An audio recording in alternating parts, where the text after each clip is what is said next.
مجھے بڑا موقع مل گیا دو معاشروں کو موازنہ کرنا.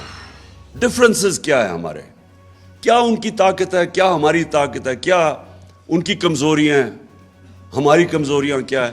یہ مجھے بڑا زبردست, آدھا مہینہ آدھا سال ادھر گزارتا تھا, آدھا سال پاکستان گزارتا تھا. تو مجھے دونوں جو سوسائٹیز تھی ان کو میں نے بڑی اندر سے دیکھا. اور میں شاید وہ پاکستانی تھا جس کو ایک برطانیہ کے انگلش اسٹیبلشمنٹ نے اپنایا, تو میں نے اندر سے ان کو دیکھا. تو دیکھیں, جو چیز ایک اگر معاشرے نے اوپر جانا ہے, اس کی پرواز اوپر جانی ہے, تو آزادی کے بغیر معاشرہ اوپر نہیں جا سکتا. اب وہ کیا چیزیں ہیں جو اب, اور اسی دوران میں نے پھر سٹڈی کیا اپنی تاریخ. اسی دوران یہاں سے جب گیا نہیں مجھے پتا تھا, آہستہ آہستہ میں نے اپنا سارا اپنی تاریخ, اپنی دین, اس کو سٹڈی کیا. تو میں نے ریئلائز کیا کہ جو اللہ کیوں ہمیں حکم دیتا ہے کہ ان کے راستے پہ چلو, ہماری بہتری کے لیے, کیونکہ وہ دنیا کی تاریخ کا سب سے سکسیسفل ماڈل تھا. کبھی بھی نہیں ہوا کہ اتنے تھوڑے وقت میں دو سپر پاورز گھٹنے ٹیک جائیں, ان لوگوں کی جن کی حیثیت ہی کوئی نہیں تھی, کوئی ٹیکنالوجیکل ایڈوانس نہیں تھا. مثلا منگولین, چنگیز خان کے منگولین بھی دنیا پہ چھا گئے تھے, لیکن ان کے پاس انہوں نے زبردست ایک وار مشین ڈیولپ کی تھی, ٹیکنالوجی تھی ان کی کمان تھی جو زیادہ دور مارتی تھی, اس کی وجہ سے وہ گئے تھے. یہاں تو ایک کتاب بھی ہے, دی عرب کانکویسٹ, وہ لکھتی ہے کہ یہ جب یہ نبی صلی اللہ علیہ وسلم دنیا کے پردہ کرنے کے بعد 30 سال میں وہ ساری دنیا پہ چھا گئے. کوئی نئی ٹیکنالوجی نہیں تھی, جو جنگیں ہوتی تھی ان کے نمبر بھی کم ہوتے تھے, دوسرے زیادہ ہوتے تھے. اور وہ کیونکہ ایک انگریز لکھ رہا ہے, وہ فینومینا اسٹڈی کر رہا تھا کہ کیا چیز تھی, کہ کیا ان کی موٹیویشن تھی. تو میں مجھے جو افسوس ہوتا ہے کہ ہم نے کبھی اس چیز کو اپنے بچوں کو بتایا ہی نہیں. میں نے رحمت اللہ عالمین اتھارٹی بنائی اسکالرز کی, تاکہ ان کو کریکولم ڈیولپ کریں ہمارے اسکول کے بچوں کے لیے, تاکہ بچے یہ سمجھے فینومینا, ہم اپنے بچوں کو بتائیں. کیونکہ آج یاد رکھیں, آج جو موبائل فون کی وجہ سے جو آج ہمارے بچوں کو مشکلات اور کنفیوژن کا سامنا کرنا پڑا ہے, جس طرح کا مٹیریل موبائل فون پہ اب ہے, اگر آپ اپنے بچوں کو نبی صلی اللہ علیہ وسلم کی سیرت سے ان کو مضبوط نہیں کریں گے, یہ بہت مشکل وقت ہے بچوں کے, یوتھ کے لیے بھی. تو اس لیے میں نے یہ اتھارٹی بنائی کہ یہ ڈیبیٹ ہوگی یونیورسٹیز میں, ہماری اسکالرشپ اس کو اسٹڈی کریں گے اس فینومینا کو. اور اس حکومت نے آ کے وہ بند کر دی اتھارٹی. یہی اگر یہ فینومینا اگر امیجن کرے ویسٹرن سویلائزیشن میں ہوا ہوتا, تو ابھی پتہ نہیں کتنی فلمیں بن رہی ہوتی, کیا ہوتا, کتابیں لکھی جا رہی ہوتی. ان کے ہالی ووڈ کے اندر بتایا, کیونکہ کبھی بھی اتنے تھوڑے وقت پہ اتنے عظیم لوگ ہی نہیں آئے. یہ بھی ہسٹوریکل فیکٹ ہے. جو نبی کے ارد گرد تھا وہ ایک عظیم انسان بن گیا. حضرت بلال جو غلام تھے, انہوں نے 2 جنگوں کے اندر قیادت کی. انسانوں کو بدل دیا. میرا پوائنٹ سارا یہ ہے. اور انسان بدلتا ہے ذہن کے اندر, جب آپ اس کو آزاد کرتے ہیں, اس کو بڑا ضروری تعلیم دیتے ہیں, صحیح تعلیم دیتے ہیں. تعلیم بھی ہر کوئی تعلیم آزاد نہیں کرتی. اور تعلیم اور پھر انصاف. مدینہ کی ریاست کی بنیاد عدل اور انصاف تھی. کیونکہ جو ابھی شیرین نے بڑی بات کی کہ جو جسٹس ہے, جو انصاف ہے, وہ انسان کو حقوق دیتا ہے, اور انسان کے جو ہیومن رائٹس ہیں وہ انسانوں کو آزاد کر دیتا ہے. اور میں نے کیسے دیکھا, کیونکہ میں تو یہاں جب گیا تو یہاں ایوب خان کی ڈکٹیٹرشپ تھی. تو ادھر جب میں نے دیکھا کہ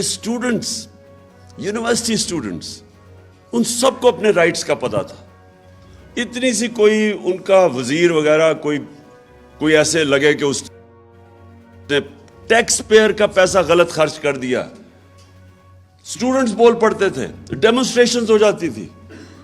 اتنے آگاہ تھے وہ کہ ہمارے حقوق کیا ہیں. آزاد لوگ تھے، اور آزاد لوگ پریشر ڈالتے ہیں حکومت کے اوپر، اس کی جرت نہیں ہوتی کہ لوگوں کے حقوق کی خلاف ورزی کرے. آزاد قوم اپنے پروٹیکٹ کرتی ہے اپنے حقوق کو. اور آزاد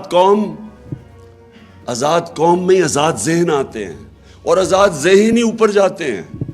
یہ جو انوویشنز ہوتی ہیں دنیا میں، ڈسکوریز ہوتی ہیں، انوینشنز ہوتی ہیں، یہ اوریجنل مائنڈز کرتے ہیں، غلام نہیں کر سکتے. غلام انتظار کرتے ہیں کہ جی ہمیں کوئی نئی بتایا جائے، جی نئی ٹیکنالوجی، اور ہم وہ اڈاپٹ کر لیتے ہیں. لیکن آزاد ذہن ڈسکوری کرتے ہیں. اور اسی لیے کتنے 100 سال تک سارے ٹاپ سائنٹسٹ مسلمان تھے، کیونکہ وہ آزاد انسان تھے. آپ جب ان کے حقوق، جو کلچر ڈیولپ ہوا تھا مدینہ کی ریاست میں، آپ رائٹس کا یہ دیکھیں کہ آج بھی آپ تصور نہیں کر سکتے کہ یہودی شہری حضرت علی رضی اللہ تعالیٰ سے کیس جیت جاتا ہے جب وہ خلیفہ ہوتے ہیں. آپ تصور کریں گے کہ آج بھی آپ یہ تصور کر سکتے ہیں کہ مائنورٹی جا کے ایک ہیڈ آف اسٹیٹ سے کیس جیت سکتی ہے کورٹ آف لا میں. تو انہوں نے سب سے زیادہ ایمفسس انصاف پہ دیا اور رائٹس پہ. عورتوں کو لبریٹ کیا، جو پہلی دفعہ عورتیں جو اصل لبریشن رائٹس دیے ان کو، انہیریٹنس، پراپرٹی رائٹس. آج بھی پاکستان کے اندر 80% عورتوں کو، بیچاریوں کو پراپرٹی رائٹس نہیں ملتے، حالانکہ ہم نے قانون پاس کیا کہ انفورس کرنے کے لیے پراپرٹی رائٹس. لیکن وہ تب دے دیے تھے، یورپ میں کوئی 100-150 سال پہلے آئے تھے. اور پھر غلاموں کو آزاد کیا. بیسکلی وہ انہوں نے آزاد کیا تھا انسانوں کو، انصاف دے کے، رائٹس دے کے. اور سیکنڈلی فلاحی ریاست، جو بھی شیرین بات کر رہی تھی. دیکھیں، ویلفیئر سٹیٹ کا کانسیپٹ پہلی دفعہ مدینہ کی ریاست میں آیا تھا. اور آج مجھے تکلیف ہوتی ہے، اور میں انگلینڈ میں نے پہلی دفعہ اپنی زندگی میں ایک ویلفیئر سٹیٹ دیکھی. پہلی دفعہ ہم نے دیکھا کہ ایک آدمی، غریب آدمی ہے، اس کو مفت تعلیم مل رہی ہے، کوالٹی، اس کے بچے کو. عدالت میں جاتا تو لیگل ایڈ مل رہی ہے اس کو. بے روزگار ہوتا ہے تو اس کو ان امپلائمنٹ بینیفٹس مل رہے ہیں، پیسے مل رہے ہیں جب تک روزگار نہیں ملتا. ہسپتالوں میں جاتا ہے تو اس کو مفت علاج ملتا ہے. یہ میں نے پہلی دفعہ برطانیہ میں دیکھا تھا. تب سے میں نے فیصلہ کیا کہ ہمیں اللہ نے کبھی موقع دیا تو یہ تو ہماری مشن سٹیٹمنٹ ہے، اسلامی فلاحی ریاست. یہ تو پاکستان کی مشن سٹیٹمنٹ ہے.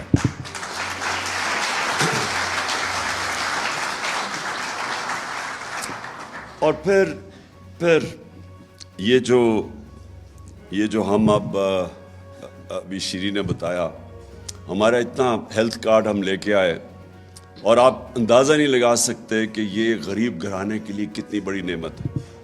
آپ اندازہ نہیں لگا سکتے. جو آدمی، میں نے شوکت خانم کینسر ہاسپٹل کیوں بنایا تھا؟ والدہ کو کینسر تھی، تکلیف میں تھی، یہاں کوئی ہاسپٹل نہیں تھا. میں ایک ڈاکٹر کو میو ہاسپٹل میں، مجھے ابھی بھی یاد ہے، ڈاکٹر مسعود ہوتے تھے، میں ان سے کنسلٹ کرنے گیا اپنی والدہ کے اوپر.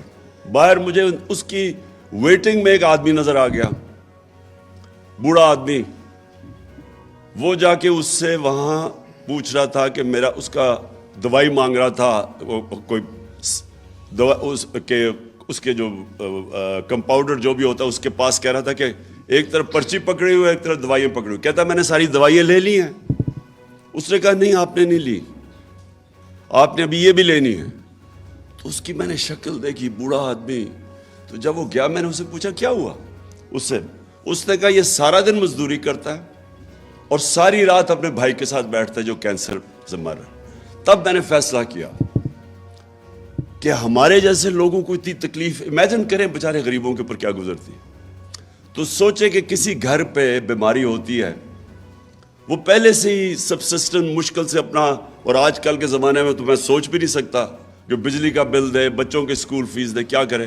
اور ایک بیماری ہوتی ہے، ساری ایویڈنس شو کرتی ہے کہ ایک ایسی بیماری آتی ہے سب سے زیادہ جو لوگ غربت کی لکیر سے نیچے جاتے ہیں وہ ایک گھر میں بیماری آ جاتی ہے, اس میں سارا گھر بار اپنا پیسہ پوسا خرچ کر کے مقروض ہو جاتا ہے. تو وہ ہیلتھ کارڈ انہوں نے بند کر دیا, اور وہ بے حسی دیکھیں ان لوگوں کی. وہ یہ کہہ رہی ہے کہ عمران خان کو فائدہ ہو جائے گا اسے, اس لیے بند کر دو.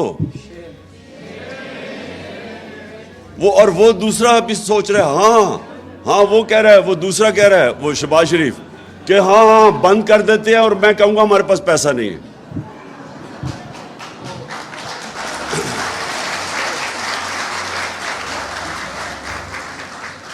اچھا جی, دوسری چیز اکانومی. میں صرف اکانومی جو ہے نا جی, وہ کنیکٹڈ ہے فارن پالیسی کے ساتھ. میں سمجھتا ہوں یہ دونوں ساتھ کنیکٹڈ ہے. ہم نے فنڈامنٹل مسٹیک کیا کی؟ ہم نے یہ کیا, چلے ہم شروع میں ہمارے بڑے برے حالات تھے.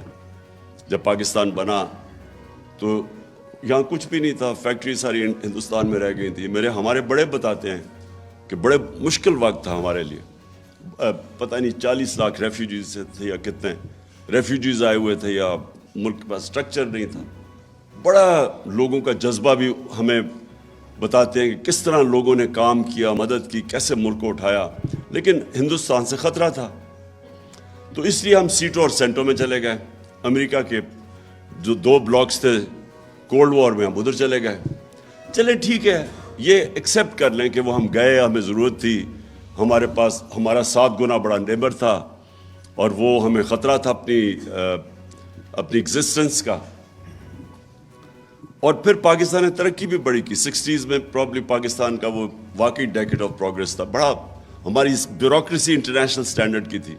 ہماری جو سول سروس تھی آؤٹ اسٹینڈنگ تھی تب, اور سول سروس اور اس نے اور جو اچیومنٹس ہیں ہماری آؤٹ اسٹینڈنگ. بلکہ یہ سارے علاقے کے اندر پاکستان کو مثال بنایا جاتا تھا 60s میں, جو ملک سب سے بہتر ڈیولپ کر رہا ہے. لیکن اس کے بعد کیا ہوا؟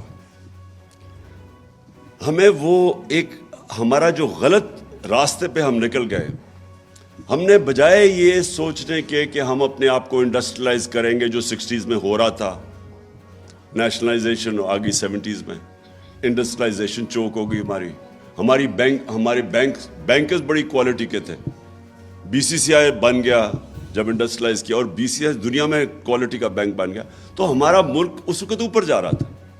غلط طرف چلے گئے, ویلتھ کریشن ختم کر دی نیشنلائزیشن سے.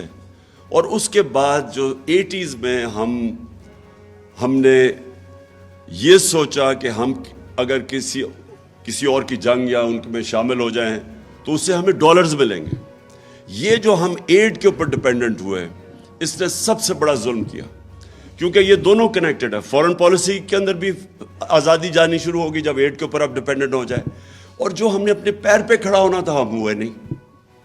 دیکھیں, ایک قوم جب تک اپنے ملک کے اندر ویلتھ کریشن نہیں کرتی, اپنے خرچے خود نہیں اٹھاتی, تو وہ تو تھوڑی دیر کے بعد, وہ مقروض ہونے کے بعد غلام بن جائے گی.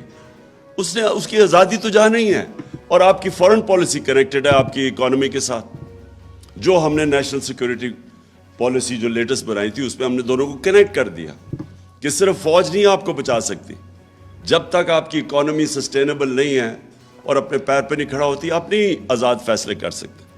لیکن میرا ایک اور, جب ہماری باری آئی گورنمنٹ میں, تو ہم نے یہ فیصلہ کیا کہ ہم نے اب ایک انڈیپینڈنٹ فارن پالیسی کی طرف جانا ہے, اور ہر وہ چیز کرنی ہے جیسے پاکستان میں ویلتھ کریشن ہو. اس کا مطلب ایکسپورٹس بڑھانی ہے. اور یہ ابھی جو شوکت علی نے بتایا کہ یہ جو وزٹ آیا ہے لنڈن سے, اس نے 5 سال کے اندر ایکسپورٹس تو بڑھی نہیں. تو یہ اس کی کیا قابلیت تھی کہ اگر ملک کے اندر آپ نے اپنی آمدنی نہیں بڑھائی. دیکھیں, فائنانس منسٹر کا کیا کام ہوتا ہے؟ اس کا یہی ہوتا ہے نا, بتانے کے لیے اپنی آمدنی بڑھائے اور خرچے پورے کرے. سمپل ٹرمز میں بتائیں نا, یہ کوئی باقی آپ اکنامک ٹرمز اور جاگن استعمال کریں گے, لیکن بیسکلی جو آپ سب جانتی ہیں, جنہوں نے خواتین بیٹھی ہیں, جنہوں نے گھر کے خرچے پورے کرنے, ان کو بتاتا ہے کہ یہ ہماری آمدنی ہے, یہ خرچے ہیں, اب آپ نے بیلنس کرنا ہے. تو بیلنس کرنے کے لیے جو آپ کی, جب تک آپ ایکسپورٹس نہیں بڑھائیں گے تو پیسہ کدھر سے آنا ہے؟ اور یہ کون مین، یہ جو آدمی ہے یہ کون مین ہے، کیونکہ یہ تو بہت بڑا فراڈ ہے. اس فراڈ نے، آپ یہ سوچیں کہ 5 سال اگر ہماری ایکسپورٹس ہی نہیں بڑھی تو اس کا کمال کیا ہے کہ جو اس کو اب لے کے آ رہے ہیں. اس نے صرف یہی نہیں کیا ایکسپورٹس نہیں بڑھی، ہماری ایکسپورٹس بھی نہیں بڑھی، اور جو بنانزا آنا تھا کہ تیل کی قیمت آدھی تھی، جب ہمیں گورنمنٹ ملی ہے ہمارا کتنا 37%، کتنا ہمارا تیل پہ جاتا ہے خرچہ؟ 37.5% جو ہمارا امپورٹ بل ہے وہ تیل سے ہے. تو جب تیل آدھی قیمت پہ تھا تو ہونا تو چاہیے تھا کہ ہمیں اپنے ریزروز بلڈ کرنے چاہیے تھے، ہمیں اپنی ایکسپورٹ بڑھانی چاہیے تھی. اس نے کیا کیا؟ اس نے روپے کو اوور ویلیو کیا، اور میری تھیری ہے اس کے اوپر اوور ویلیو اس لیے کیا کیونکہ یہاں سے یہ روپیوں کو ڈالر پہ چینج کر کے باہر بھیج رہے تھے تو زیادہ ڈالر آتے تھے، کیونکہ اس کی کوئی اکنامک سینس تو نہیں ہے. آپ کی انڈسٹری بند ہو رہی ہے، ٹیکسٹائل فیصل آباد میں جاؤ تو وہاں وہ ریل اسٹیٹ میں چلے گئے انڈسٹری بند کر کے. تو انڈسٹری کے ایکسپینس پہ، ایکسپورٹس کے ایکسپینس کے اوپر آپ نے روپیہ کے نیچے رکھا ہوا ہے. ایکسپورٹس اسے رک گئی، انڈسٹری آپ کی جو ویلتھ کریٹ کرتی ہے وہ رک گئی، بلکہ بند ہونی شروع ہو گئی. تو کیا وجہ ہوگی پیچھے؟ میں سمجھتا ہوں کہ یہ ہے ہی کرپٹ مافیا. ان کی کوشش ہی یہ ہے کہ میکسیمم یہاں سے پیسہ چوری کر کے باہر لے جاؤ. کوئی دنیا میں مثال نہیں ہے کہ سارا ٹبر باہر بیٹھ گیا جا کے. پاکستان میں گورنمنٹ کر رہے ہیں، لوٹنے کے لیے آتے ہیں پھر باہر چلے جاتے ہیں. اس کی کوئی مثال نہیں ہے. مجھے کوئی بنانا ریپبلک بھی بنائے جدھر اس طرح کا مذاق ہو رہا ہے، اور وہ جیسی ان کی پتہ چلے چوری پکڑنی ہے باہر بھاگ جاتے ہیں. مشرف کے دور میں بھی وہاں باہر بھاگ گیا، این آر او لے کے واپس آ گیا. 10 سال چوری کی، پیسہ باہر لیا، جب پکڑے جانے لگا پھر باہر بھاگ گیا، اور اب این آر او لے کے پھر پاکستان آ گیا. مجھے تو حیرت ہوتی ہے کہ ہمارے یہ جو لوگ ملک کے محافظ ہیں، کیا ان کو نہیں نظر آ رہا کہ ملک کے ساتھ کیا ہو رہا ہے؟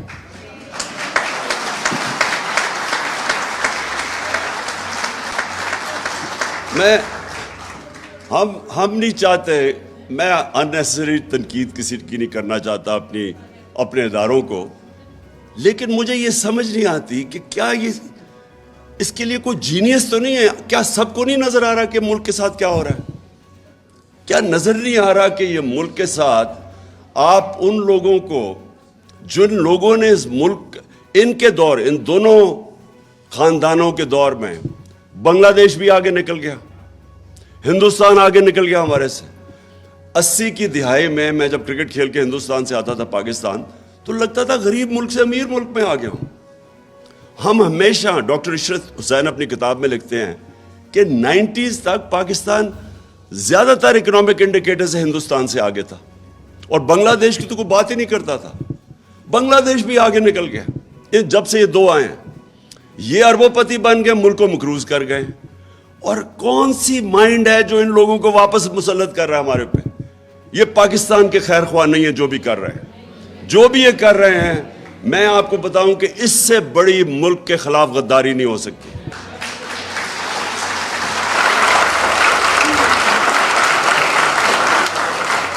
اور تو اور چھوڑیں.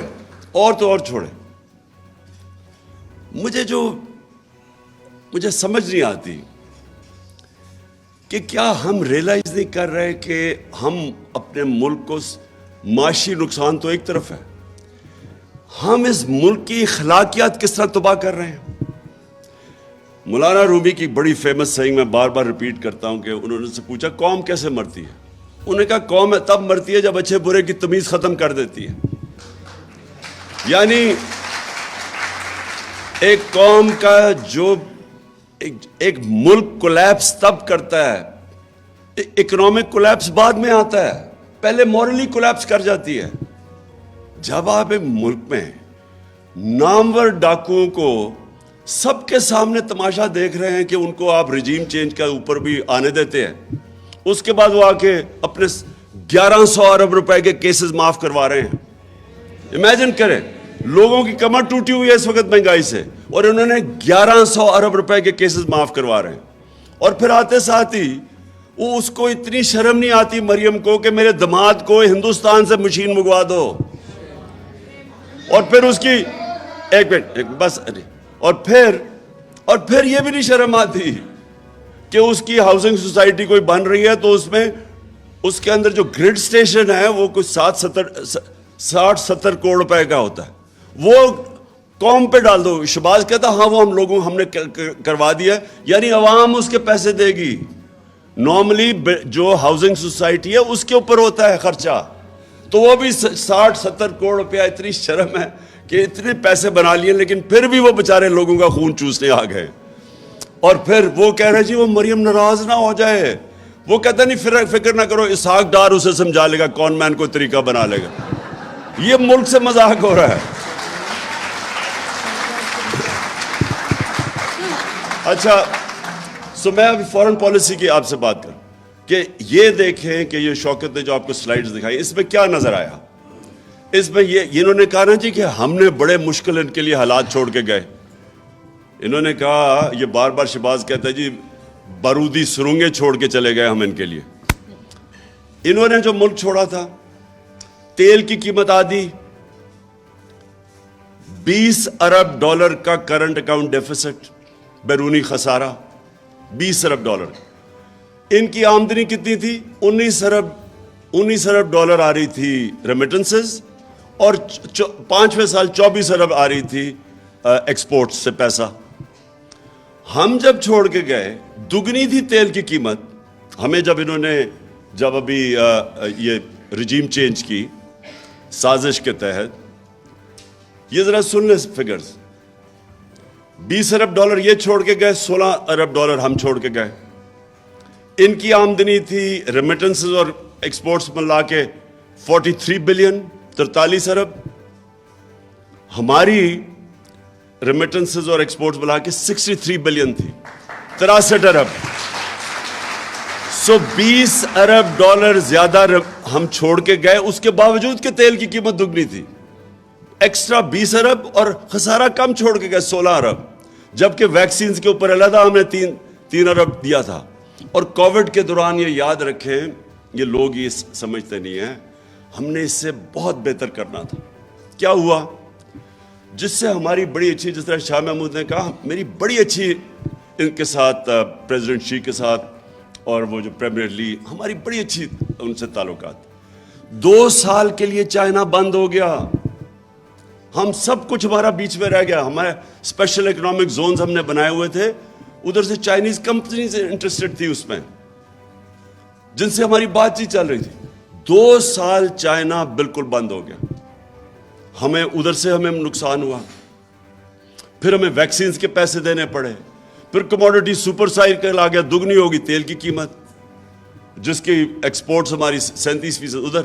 تو اس کے باوجود کم ڈیفیسٹ چھوڑ کے گئے، 4 ارب کم ڈیفیسٹ چھوڑ کے گئے، اور آمدنی $20 ارب زیادہ چھوڑ کے گئے.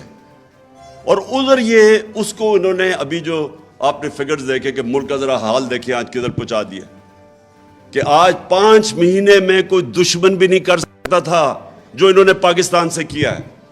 45 یا 47% انفلیشن، مہنگائی، سینسٹیو پرائز انڈیکس 47% پہ ہے. جو ہماری ایکسپورٹس ہے وہ ڈکلائن کر رہی ہیں، اور ریمیٹنسز کیونکہ گیپ اتنا بڑا ہو گیا ہے ایکسچینج ریٹ میں، جو آفیشیل اور جو مارکیٹ میں ہے اس کا گیپ بڑھ گیا، ریمیٹنسز گرنے والی ہیں. تو یہ ملک کو آپ کدھر دھکیل رہے ہیں. وہ شہباز شریف جا کے اگر اس کی اگر آپ وہ انٹرویو دیکھ لینا، وہ جو اس نے وہ بلومبرگ والی عورت کو دیا ہے، میں نے اس سے زیادہ ہے آپ کے پاس. یہ ایک منٹ پھر سے شروع سے،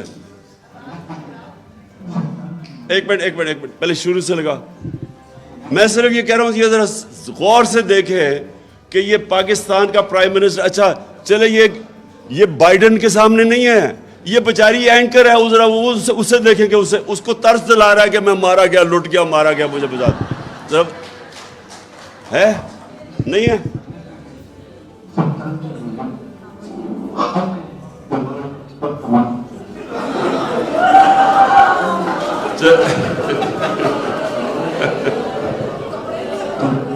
چھوڑو بند کرو اس کو، شکل ہی کافی ہے. میں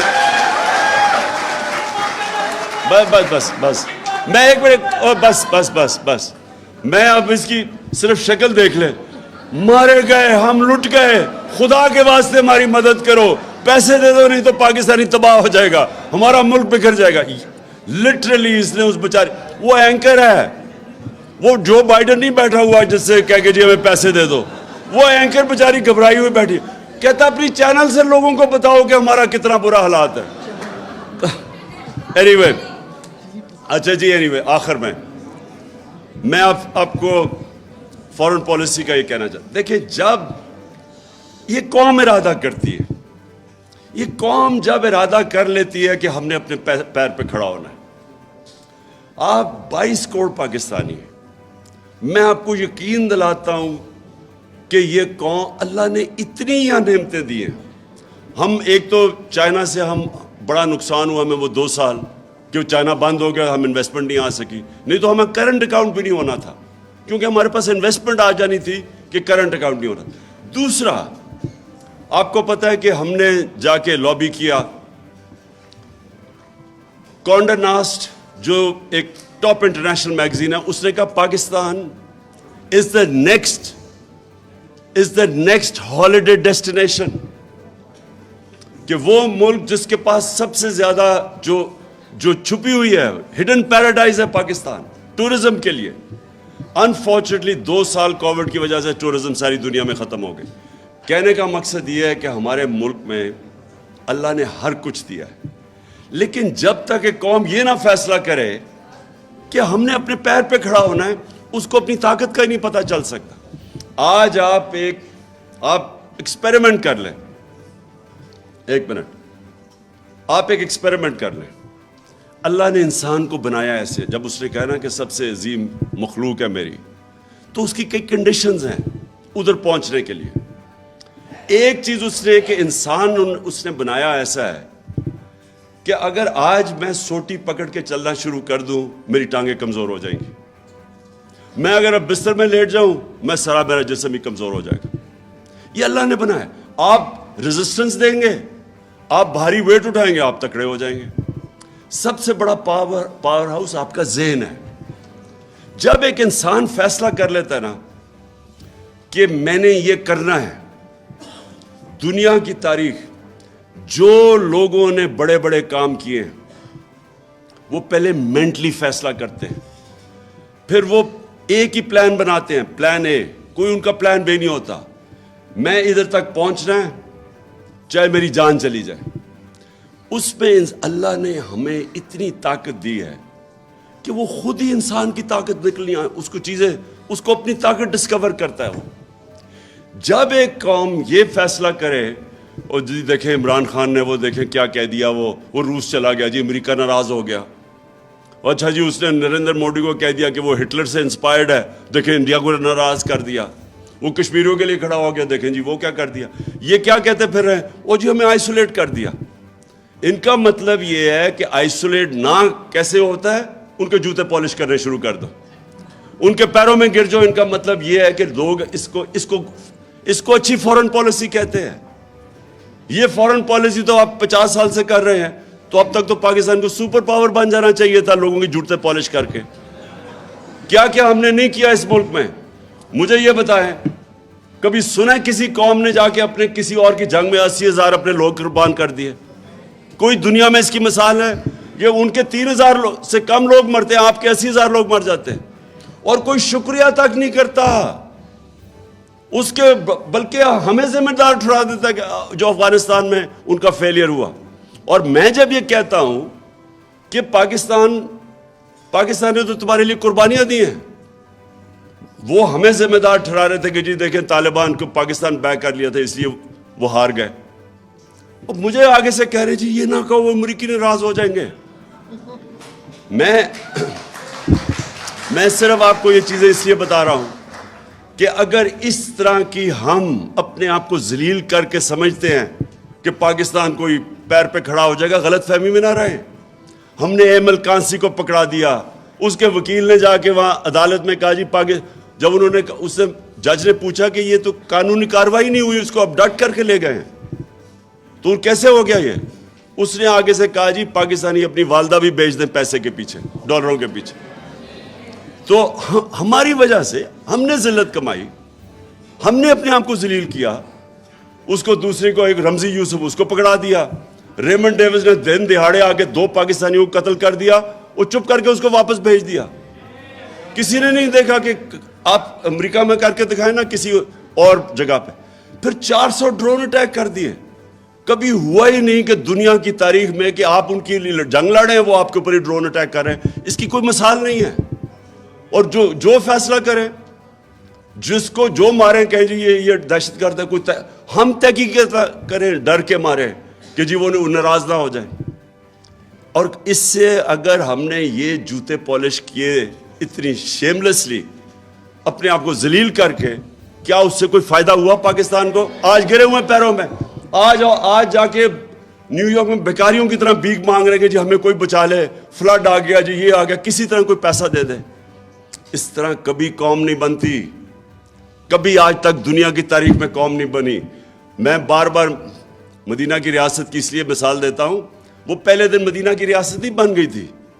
انہوں نے جدوجہد کی تھی، انہوں نے مل کے، کمیونٹی نے 2 جنگوں کے اندر، جنگ احد اور خندق کے اندر، تو امہ کو خطرہ تھا کہ وہ بچیں گے بھی یا نہیں. فاقے کیے انہوں نے جب انہوں نے سیج کی ہوئی تھی مدینہ کی. نبی صلی اللہ علیہ وسلم نے 2 پتھر پیٹ پہ باندھ کے کام کر رہے تھے، وہاں قربانیاں دے رہے تھے. قومیں قربانیاں دے کے بنتی ہیں. بیکاریوں کی طرح بھیک مانگ کے، جوتے پالش کر کے کوئی قوم نہیں بنی آج تک. اور آپ کی فورن پالیسی ریفلیکٹ کرتی ہے. ہم نے جو کوشش کی شاہ محمود، ہم نے ایک خوددار فورن پالیسی بنانے کی کوشش کی. ہم نے ان کو بتایا، اور بائی دی وے امریکنوں نے بار بار سگنلز دیے کہ جی یہ تو بدل گیا پاکستان. انہوں نے ہمیں میسیجز دی کہ جی یہ تو it's not business as usual. اور وہ، میں آپ کو یہ بھی بتاؤں، میں ویسٹرن مائنڈ سب سے بہتر سمجھتا ہوں. وہ آپ کی عزت کرتے ہیں جب آپ اپنے نیشنل انٹرسٹ کے لیے کھڑے ہوتے ہیں. میں جب صدر پوٹن کے ساتھ بیٹھا 3.5 گھنٹے، میری بڑی لمبی بات ہوئی، بڑی باتیں ہوئیں. میں اس سے یہ بھی میں پوچھا، میں نے کہا مجھے بتاؤ باقی جو ورلڈ لیڈرز تھے، جو کیونکہ یہ تو بہت سب کو ملا ہوا ہے 20 سال سے، تو میں اس کے ویوز پوچھا. میں نے کہا فلانا کا بتاؤ، اس کا بتاؤ، اس کا بتاؤ، کیونکہ 3.5 گھنٹے ہو گئے تھے اور بھی بات کر رہی تھی میں. تو میں نے اس سے پوچھا اردوغان کا. اب یہ سنے ذرا. اس نے کہا اردوغان کا کہ دیکھیں، یہ کئی دفعہ میں اسے، یہ ہماری پالیسیز میں کلیش ہوتے ہیں، یہ میری پالیسی مانتا نہیں ہے، لیکن میں اس کی عزت کرتا ہوں. کیوں؟ کیونکہ یہ اپنے ملک کے انٹرسٹ کے لیے کھڑا ہے.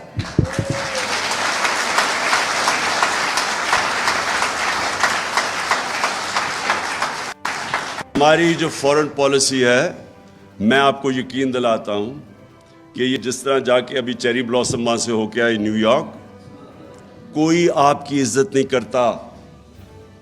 آپ جتنا مرضی ان کو خوش کرنے کی کوشش کریں، اور ان کے سے اس سے کسی نے ابھی سندھی کسی پولیٹیشین سٹیٹمنٹ دی، بلاول بھٹو نے پھر پاکستان کو مین سٹریم میں لے آیا. کیا مین سٹریم میں لے آیا؟ مطلب یہ کہ وہ ساروں کو جا کے خوش کر کے آیا کہ جی فکر نہ کریں ہم آپ کے غلام ہیں. اور کیا لے کے آیا ہوگا؟ ایک چیز تو میں یہ کہنا کہ کیا کوشش کر رہا ہوں، دیکھیں جب آپ اپنے نیشنل انٹرسٹ کے لیے کھڑے ہوتے ہیں، دوسرے سمجھ جاتے ہیں، ان کو پتہ ہوتا ہے کہ اپنے نیشنل انٹرسٹ کے لیے کھڑے. اگر ہم روس گئے، امریکہ ناراض ہو گیا، مجھے تو موقع ہی نہیں ملا کیونکہ انہوں نے آتے ساتھ ہی سازش تو جیسے واپس آیا تو گیم چلا دی تھی انہوں نے.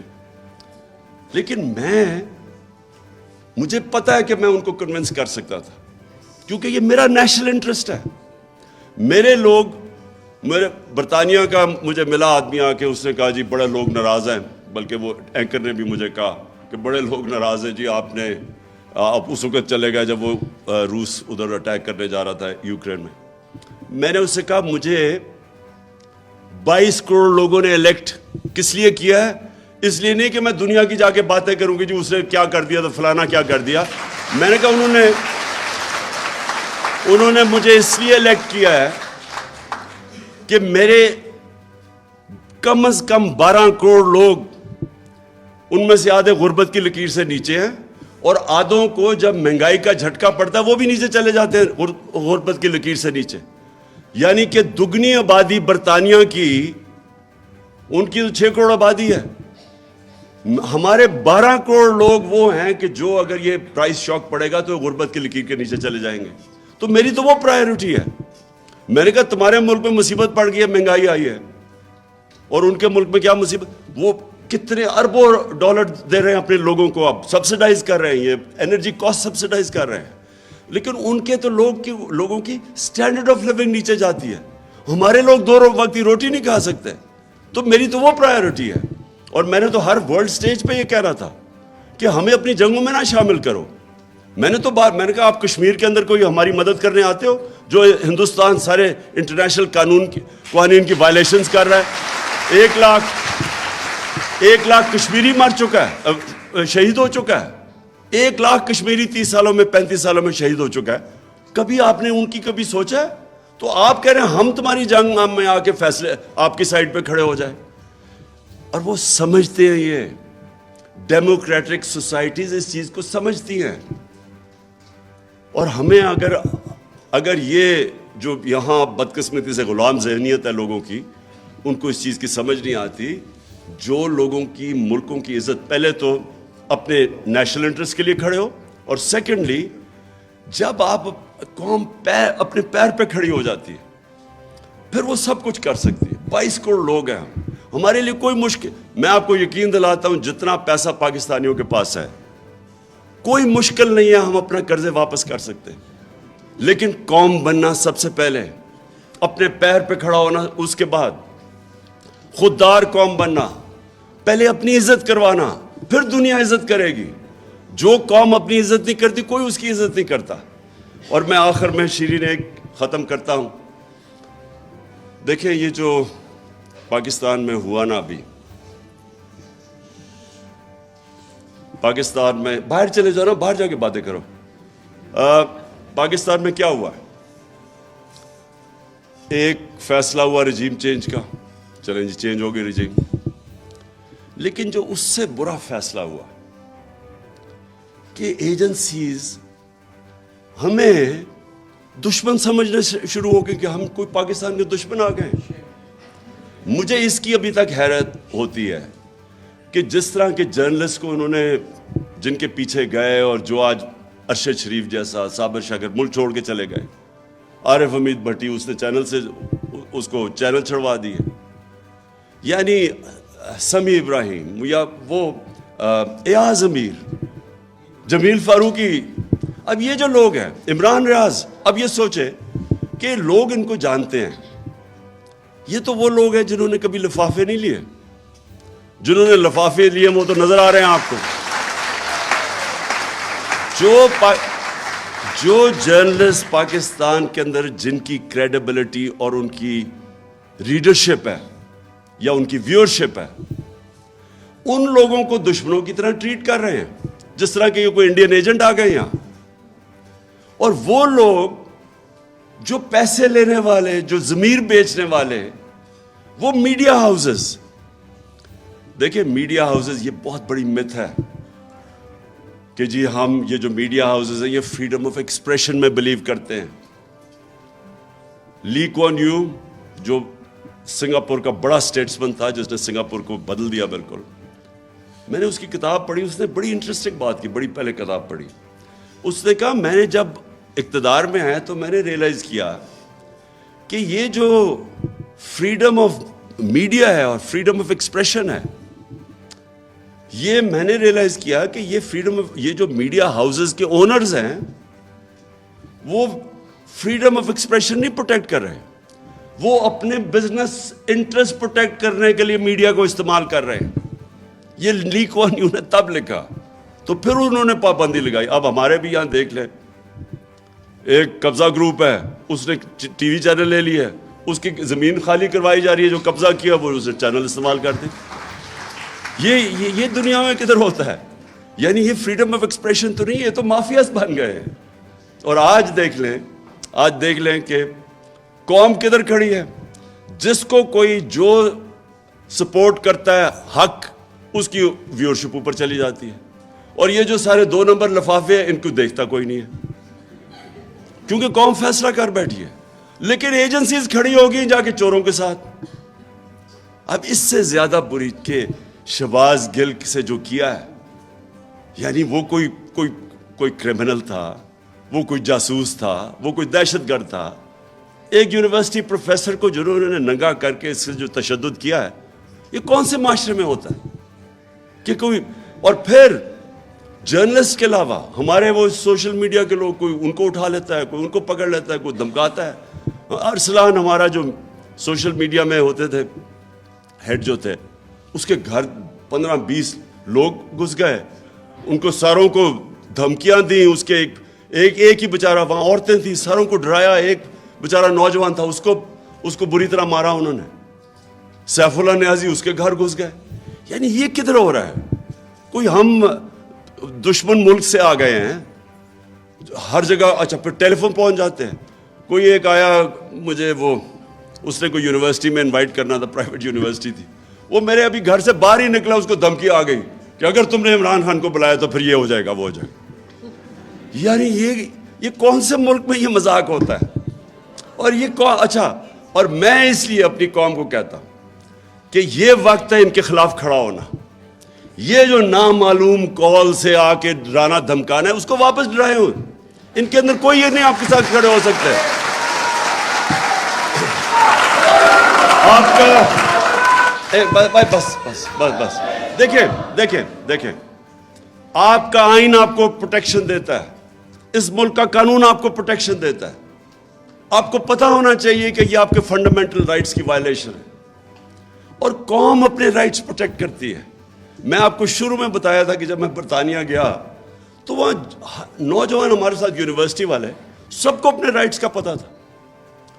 کبھی کسی نے بتی شام کو جلائی ہوئی اور پولیس والے نے روک دیا وہاں رات کو یونیورسٹی میں، تو میں دیکھا وہ ایسے کھڑے ہو کے آگے بولتے تھے کہ واہ. اور آزاد لوگ تھے، آزاد قوم تھی، اس لیے اس کو پتا تھا غلاموں کے رائٹس نہیں ہوتے. اور آپ نے اپنے رائٹس کے لیے قوم نے کھڑا ہونا ہے. یہ نامعلوم نمبر سے جو نانسنس ہے، آپ کو ان کے ساتھ بات کرنی پڑے گی کہ تم ہو کون؟ تم ہمارے ٹیکس کے پیسے کے اوپر تنخواہ پہ چل رہے ہو. تمہیں کس نے رائٹ دیا ہے کہ ایک ملک کے شہری، جو ہم ہیں اس قوم کے شہری، ہم ٹیکس دیتے ہیں، ہمارا ڈیموکریٹک رائٹ ہے، میرا آئین رائٹ دیتا ہے مجھے. تم ہو کون؟ ایک تنخواہ دار آدمی مجھے میرے ٹیکس کے پیسے سے کام کر رہا ہے، اس کو پیسے مل رہے ہیں، اور مجھے ہی دھمکیاں دے رہا ہے کہ تم یہ نہ کرو، تم وہ نہ کرو. تم کون ہو؟ آئین مجھے پروٹیکشن دیتا ہے، آپ کا قانون آپ کو پروٹیکشن دیتا ہے. اور یہ میں ساری قوم کو کہنا چاہتا ہوں کہ دیکھیں، قوم تب تک غلام رہے گی جب تک وہ غلامی قبول کر لے گی. جس دن جو علامہ اقبال کی ساری اگر آپ شاعری پڑھیں تو وہ غلاموں کو جگا رہے تھے، خودی کو جگا رہے تھے، خودداری کو جگا رہے تھے. وہ شاہین کہہ رہے تھے کہ شاہین تو جب تک زنجیریں نہیں ٹوٹتی نہیں اوپر نہیں جا سکتا. وہ جو مولانا رومی کہتے ہیں کہ جب اللہ نے تمہیں پر دیے کیوں زمین پہ چونٹیوں کی طرح رینگ رہے ہو؟ جب تک آپ کے پر نہیں ہوں گے، جب تک آپ یہ زنجیریں نہیں توڑیں گے. اور یہ زیادہ تر ذہن میں ہے، خوف پہ. وہ جو ڈرا دیا اس نے، میں یہ کر دوں گا، کچھ نہیں کر سکتا آپ کا کوئی. جب قوم فیصلہ کر لیتی ہے کوئی اس کے سامنے نہیں کھڑا ہوتا. اور آج آخر میں تو بڑا خوش ہوا ہوں کہ شہباز شریف کے آفس سے پتہ چلا ہے کہ جناب اس نے عمران خان اور اعظم خان کا کانورسیشن اس نے ٹیپ آج ریلیز کر دی ہے. پہلے تو آپ کو پتہ ہونا چاہیے یہ آفیشیل سیکرٹ ایکٹس کے خلاف ہے. میں سوچ رہا ہوں کہ اس کے اوپر اس چیز میں اس کو عدالت میں لے کے جاؤں، یا وہ 16 ارب کے کیسز جو اس نے